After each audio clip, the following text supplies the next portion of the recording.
પોરબંદરના છાયા નવાપરા વિસ્તારમાં રહેતા અને ભંગારનું વ્યવસાય કરી પરિવારનું ગુજરાન ચલાવતા વીરમભાઈ લવિંગભાઈ પરમારના પરિવાર પર નવજાત બાળકની અચાનક બગડેલી તબિયતને કારણે ચિંતાના વાદળો છવાયા હતા।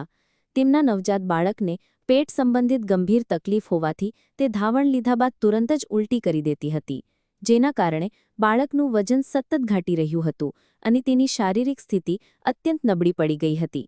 તેથી તેને રાજકોટ સિવિલ હોસ્પિટલ ખાતે લઈ જવાતા તબીબી તપાસ દરમિયાન માલુમ પડ્યું હતું કે બાળકને પાયલોરિક સ્ટેનોસિસ નામની બીમારી હતી, જેમાં જઠર અને અન્નનળીને જોડતો ભાગ અત્યંત સાંકડો થઈ જાય છે। આ કારણસર બાળક જે પણ ખોરાક કે દૂધ લેતું તે પેટમાં ટકી શકતું નહોતું। રાજકોટ સિવિલ હોસ્પિટલ ખાતે બાળકની મફત અને સફળ સર્જરી કરવામાં આવી હતી। ઓપરેશન બાદ આશરે 10 દિવસ સુધી બાળકને હોસ્પિટલમાં રાખીને સારવાર આપવામાં આવી હતી। મારું નામ ડોક્ટર રશ્મિ રંગવાણી છે। હું RBS કે રાષ્ટ્રીય બાળ સ્વાસ્થ્ય કાર્યક્રમ તરીકે મેડિકલ ઓફિસર તરીકે ફરજ બજાવું છું।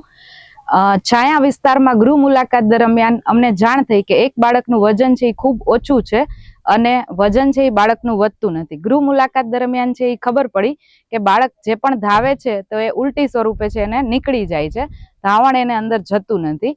આથી અમે તેને તપાસ કરતા છે જાણવા મળ્યું કે એને કંઈક તકલીફ હોય એવું લાગે છે। એથી અમે એમને ભાવસીજી હોસ્પિટલમાં છે એ રિફર કર્યા અને ત્યાંથી તેમને આગળ રાજકોટ છે એ સિવિલ હોસ્પિટલમાં મોકલવામાં આવ્યા। ત્યાંથી છે એ જાણ થઈ કે તેનો અન્નનળીનો ભાગ છે એ ખૂબ સાંકડો હતો।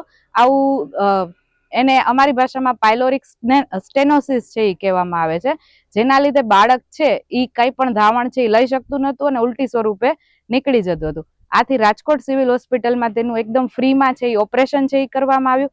અત્યારે બાળક છે એ સંપૂર્ણ તંદુરસ્ત છે, હવે એ ધાવણ છે એ લઈ શકે છે અને એના વજનમાં પણ નોંધપાત્ર છે એ વધારો થયો છે। આ પરિવારની વાત કરીએ તો તેઓ આર્થિક રીતે ખૂબ જ નબળા છે અને તેઓ આપણે ભંગારનો છે એ ધંધો કરી અને પોતાનું ગુજરાન ચલાવે છે। આથી તેમના માટે પ્રાઇવેટ હોસ્પિટલમાં જઈને ઓપરેશન કરાવવાનું સપનું છે એ ક્યારેય એ સપના જેવી એના માટે વાત છે।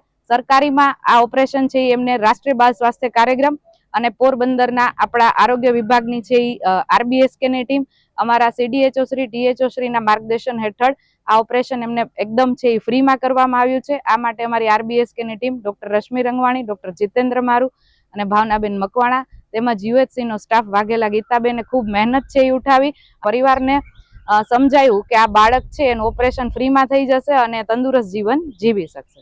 વીરમ લવિંગ પરમાર, રહેવા છાયા નવાપરા, પોરબંદર। બાળકને તકલીફ હતી પેટની હોજરીની, રાજકોટ ગયા હતા અને રાજકોટની સારવાર ઓપરેશન કર્યું તો અહીંયા સારવાર સારી કરી। ત્યાં 10 દિવસ અમે રોકાયા, અમને અહીંયા સારવાર સારી કરી ને પછી 10 દિવસ રજા આપી। પછી 8 દિવસ પછી પાછા આવીને કીધું સાહેબ બતાવી આવજો।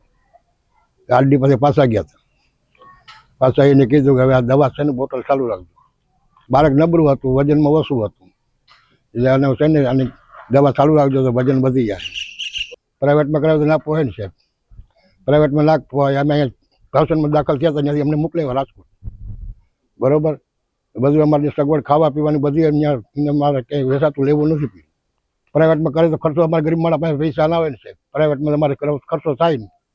ત્યાં સરકારીમાં અમે અહીંયા રાજકોટ મોકલ્યા તો સારું છે, એને અટાણે સારું છોકરીનું છે। સરકારનો આભાર માની, બરોબર ને, અમને અહીંયા મોકલ્યા હોય ને બસાને સારું છે તો સરકારનો આભાર છે ને।